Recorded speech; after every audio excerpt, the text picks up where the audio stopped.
So what's the difference between self-pity and self-compassion?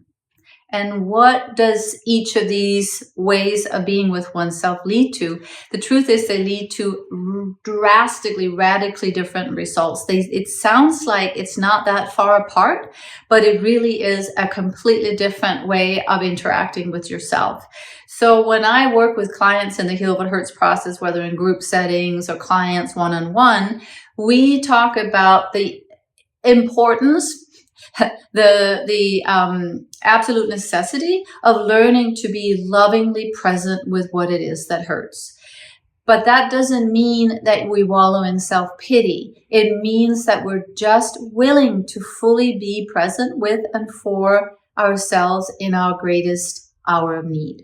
So if we're triggered on something, which happens all the time to all of us, we would, in the Heal What Hurts process, be invited to come into the energy field of the body with all the love we can muster. And that's why an important part of the practice of Heal What Hurts is a daily sense of being very present with light and love in the body, so that it's not this foreign concept to come in and feel the body, because if it is, we're much less likely to do it when we're triggered. We will do the opposite. We'll want to lash out at somebody, make them change. All our energy will go out to try to change the person or the situation that has triggered us, which very rarely works, or we'll numb out somehow and feel it less and just avoid feeling it altogether, which is really not so different from just ignoring a crying baby and leaving them in a dark room and maybe going in there and giving them, a little shot of whiskey or something. It's not how you want to treat someone who needs love and care. The third thing that a lot of people do is just check out, and that's where stoicism can kind of trip us up, because we can become so intent on not showing emotion and not being vulnerable, and then it becomes like a choking off of the actual feelings that are in the body. So what does it mean to instead come in? That's where, if we're not cautious, we can end up coming in with wailing and gnashing of teeth and just perpetuating the hurt by believing the scary story that has been created because we've experienced something. So if we make a generalization out of a time when someone was not there for us, when we really needed it, when we were probably very little and we needed to feel loved, we needed to feel held, we needed to feel like we belonged and we were safe. And when we trace back rather via the energy field of the body to a time when some scars were first put in place, it's always some time back in childhood. Like every client I have worked with, when we work with something that's happening in the present day, where we feel really upset about something someone said or did, when we stay with the feeling in the body and really ask ourselves the deep question, what does this remind me of? What does that remind me of? How far back can I trace this feeling? It's usually early childhood, that something was not handled by our caretakers. And it's very easy to feel victimized by that, because we really were powerless and helpless and really needed love, and to be shown that the world is a safe place where I can feel loved and held and guided. And if that didn't happen, which for everyone I've ever met, it just didn't happen, at least not consistently. So we have these kind of splinters lodged in our energy system that then will show up again when someone who reminds us energetically in some way of that particular important person in our life that somehow missed the cue that we really needed to be held, and we needed to feel safe, and we needed to feel loved.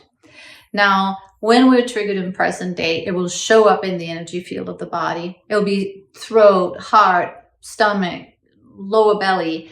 It's usually somewhere in the energy field of the body. And it's so curious. Every time I talk about this, I get tense around my throat and my heart space. It's just, it's like, I think we consistently carry some of these tensions around in the body, and we really could stand to clear them many times a day so as not to get clogged up with tension.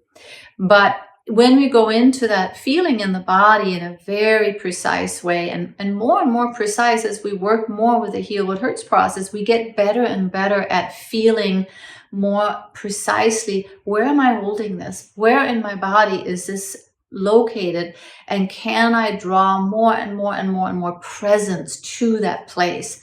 And this is where some kind of a mindfulness practice is extremely helpful, because the kind of mindfulness practices that I recommend to complement this work and to do along with this work is scanning the body, feeling the breath, scanning the body, because we want to in yoga is to really unite our presence, our awareness, our loving nowness with this physical body, so that this body truly can become the vessel of enlightenment that it's intended to be, and also show us very accurately where are these contracted places, these samskaras that draw negative experiences in.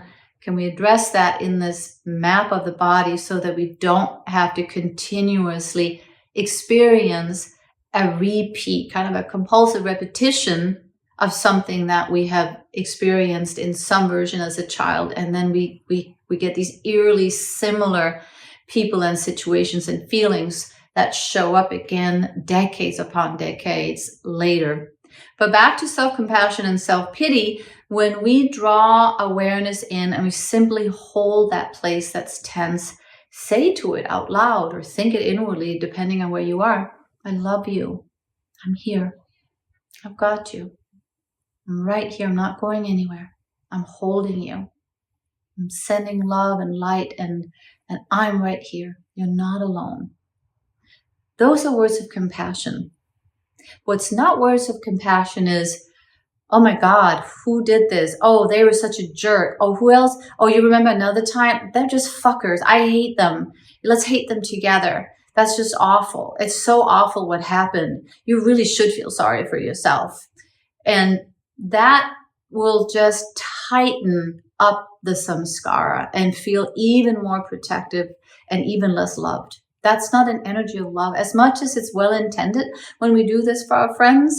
And I'm not saying that there isn't a time and a place for rage about something that's happened to us. I think that absolutely is something that we need to get out of the system. But underneath the rage, when the rage has kind of petered out, is the sadness of not having experienced love when love was needed. That's always at the core of it. And the sooner we can get into that place where we hold that place with love, and here it comes again. And for me, one of the ways I release a tense area is that kind of yawning. And that's, I know my daughter does that too, but other people have, they might cough and they might squirm and they might have to move and shake. So kind of follow your body's cue there with what's needed to let go of a contracted place so energy can flow again. And if it's old, it's likely not going to like release in one fell swoop. No matter how much you love it, it's going to take time. It's like ice that's been kept in the freezer for decades. And now you're opening the door to the freezer and you're bringing the sun in there and shining on the ice. And at some point you might even remove it from the freezer and put it on a warm pan, and slowly it can start melting. I don't know if that's a good analogy, but you get the picture that if we have a big block of ice, it's not like we set it out in the sun and 10 minutes later it's melted. It can take time. Here in Minnesota, when the spring comes and we have these massive mountains of snow that have accumulated on parking lots from removing snow all winter, even though we've had like a whole week of beautiful 50-degree spring weather, those mountains are only half size. It takes time. And that's the same with these samskaras, these frozen, contracted places inside. They need love and light and more love and more warmth and more light and more love. And unconditional love is to say, I'm going to keep loving you for as long as you need, even if it's forever. This is not a conditional, I'll love you so you can stop feeling nervous and anxious and then we can have a good life. It's like, no, what if you're anxious and tight the rest of your life? Is your compassion great enough to hold even that? That's real compassion. And that will bring true healing. That will shift that pattern so that you will start to get different results in your life on the outside and attract different situations and shift the dynamics in the relationships.